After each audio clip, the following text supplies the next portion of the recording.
La ilaha illallah Muhammadun Rasulullah alaihi salatullah wa alihi wal ahibbah. Kita tidak sadar hadirin, apa saja kesulitan dari asbab dosa-dosa kita. Ekonomi tidak stabil, harga barang naik, itu dari dosa-dosa kita. Kita paling pandai menyalahkan kepada penguasa, kepada pemerintah. Padahal disebutkan dalam hadis, naiknya harga barang itu berasal daripada dosa kita hadirnya. Semua harga-harga barang ini Allah yang atur. Jangankan perkara yang besar hadirin yang mulia. Harga naiknya harga garam, cabai, bawang di pasar, itu berasal ketetapan Allah. Tidak ada harga barang yang bukan ketetapan Allah. Apalagi barang-barang besar. Kita salah hadirin yang mulia.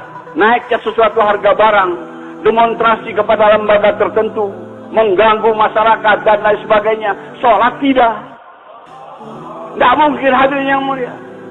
Kata ulama, andai kata demonstran ini, demonstrasinya kepada Allah, masing-masing di rumahnya bangun di tengah malam, mohon kepada Allah, Allah akan turunkan ini harga. Tapi tidak mau, jangankan tahajud, sholat wajib saja dia tidak mau. Bagaimana Allah akan turunkan harga? Kita minta kepada lembaga tertentu yang tidak bisa menurunkannya. Sebab naik turun harga Allah, ketetapan Allah hadirnya.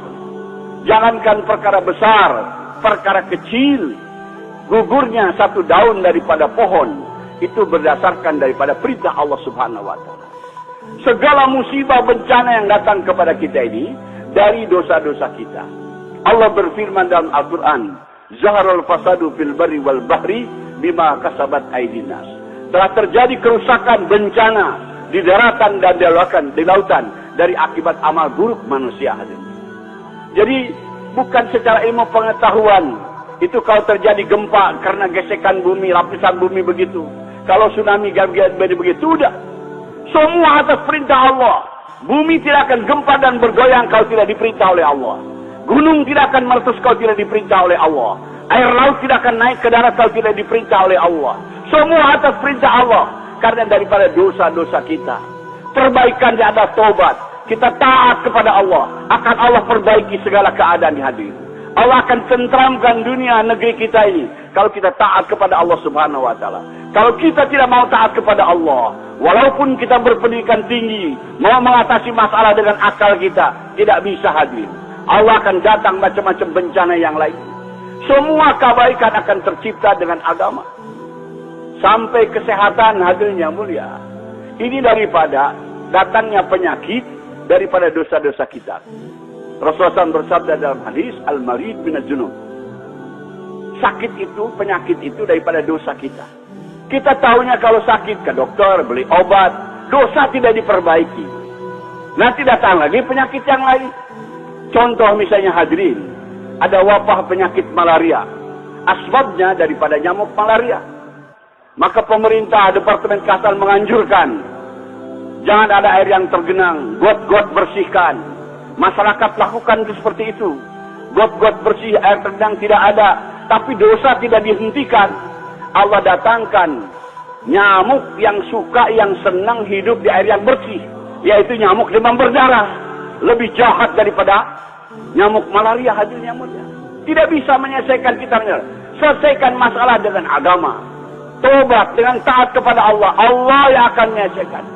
Kalau kita menyelesaikan secara akal-akalan kita ikut kepada cara orang yang tidak beriman, masalah tidak akan selesai hadirnya. Semua masalah selesai dengan agama. Kita juga ingin di dalam negeri kita ini ada pemimpin yang baik, pemimpin yang jujur, yang taat, yang tidak korup. Itu akan tercipta dengan agama hadirin. Maaf, bukan dengan partai, bukan dengan pemilu. Pemimpin-pemimpin yang zalim muncul di kita ini akibat daripada dosa-dosa kita. Allah berfirman dalam hadis qudsi, wahai hambaku, jangan kamu mencaci maki, menyalahkan penguasa dan pemimpin-pemimpin kamu. Karena hati mereka itu di tangan aku, kata Allah. Kalau kamu taat kepada aku jadikan mereka adil, lembut, amanah, tidak korup. Tapi kalau kamu tidak taat kepada aku, Allah jadikan mereka zalim. Allah jadikan mereka tidak amanah, korup dan sebagainya dari akibat dosa-dosa kita hadirin.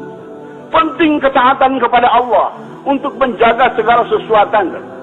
Sampai-sampai hadirin yang mulia kalau diteliti secara hadis, di rumah tangga kita, anak membantah kepada kita, istri membantah kepada kita. Itu akibat daripada dosa kita. Jangan hanya pandai menyalahkan anak, menyalahkan istri. Perbaiki hubungan kita dengan Allah. Rasulullah bersabda dalam hadis, "Man aslaha bainahu bainallah, aslahullahu bainahu bainan nas." Barang siapa yang perbaiki hubungan dengan Allah, Allah akan perbaiki hubungannya dengan sesama manusia. Kalau istri tidak menyalahkan kepada kita, anak tidak menyalahkan, jangan pandai menyalahkan mereka. Perbaiki hubungan kita dengan Allah. Perbaiki salat kita, perbaiki tahajud kita. Nanti Allah akan jadikan istri menyalahkan kepada kita, anak menyalahkan kepada kita. Kalau kita taat kepada Allah, seluruh lingkungan kita akan memberikan keserangan kepada kita. Sewaktu Nabi Musa alaihissalam menghadap Allah di lembah Muqaddas Situa, Allah bertanya kepada Musa, apa yang di kanan kananmu wahai Musa? Nabi Musa menjawab, ini tongkatku. Dan Nabi Musa menyampaikan manfaat daripada tongkat ini. Allah perintahkan lemparkan. Dilemparkan itu tongkat. Serta merta itu tongkat berubah jadi ular yang menakutkan. Padahal tongkat ini mungkin dari bambu, dari kayu, benda mati. Tapi dengan kuasa Allah, dia berubah menjadi ular. Maka Nabi Musa takut, dia lari. Allah perintahkan tangkap. Karena ini perintah Allah, walaupun dia takut, dia hadap. Ditangkap, setelah ditangkap kembali menjadi tongkat kembali hadirnya. Ini pelajaran kata ulama. Segala ada di sekitar kita ini seperti tongkatnya Nabi Musa. Istri kita, anak kita, jabatan kita, kekayaan kita, semua seperti tongkat Nabi Musa. Kalau kita taat kepada Allah, Allah akan jadikan tongkat. Tongkat itu lambang kemanfaatan. Ular itu lambang daripada kemadaratan. Kalau kita taat kepada Allah, semua Allah jadikan tongkat. Istri menyenangkan, anak menyenangkan, atasan menyenangkan, bawahan menyenangkan, kawan-kawan menyenangkan. Kalau kita taat kepada Allah. Tapi kalau kita tidak taat kepada Allah, semua dijadikan ular hadir. Istri jadi ular, anak jadi ular, menyusahkan maksudnya kepada kita. Atasan menyusahkan, bawahan menyusahkan. Maka jalan keluarnya adalah taat kepada Allah. Perbaiki hubungan kita dengan Allah. Allah akan selesaikan daripada masalah-masalah kita. Hadirin, penyelesaian masalah bukan dengan kebendaan, tapi dengan agama, dengan ketaatan kepada Allah. Anak-anak muda yang tidak berpengalaman hadirin, kalau melihat gadis cantik, dia mengatakan alangkah bahagianya saya kalau punya istri gadis secantik itu. Padahal ini tidak mutlak. Ada orang yang dibahagiakan oleh Allah dengan istri yang cantik. Tidak sedikit suami disusahkan oleh istri yang cantik hadirin. Itu bisa Allah bisa jadi tongkat, bisa jadi, tergantung kepada amal kita hadirin yang mulia. Kalau amal kita baik, semua akan dapat jadi baik. Maka ini agama ini jalan keluar daripada segala permasalahan. Bagi orang miskin, bagi orang kaya, rakyat biasa, para pejabat, jalan ke arah agama. Dan agama bermanfaat bukan hanya dunia, tapi di akhirat juga hadirin yang mulia. Kita akan terlepas daripada siksaan api neraka. Kita akan dibasuhkan ke dalam surga dengan agama. Bukan dengan jabatan kita, bukan dengan kekayaan kita, tapi dengan agama. Maka usaha kita di sini adalah bagaimana diri kita untuk bisa mengamalkan agama. Dan ajak seluruh manusia untuk mengamalkan agama. Mereka tidak tahu. Mereka tidak tahu hadirin. Orang di Amerika, di Eropa tidak tahu perkara ini.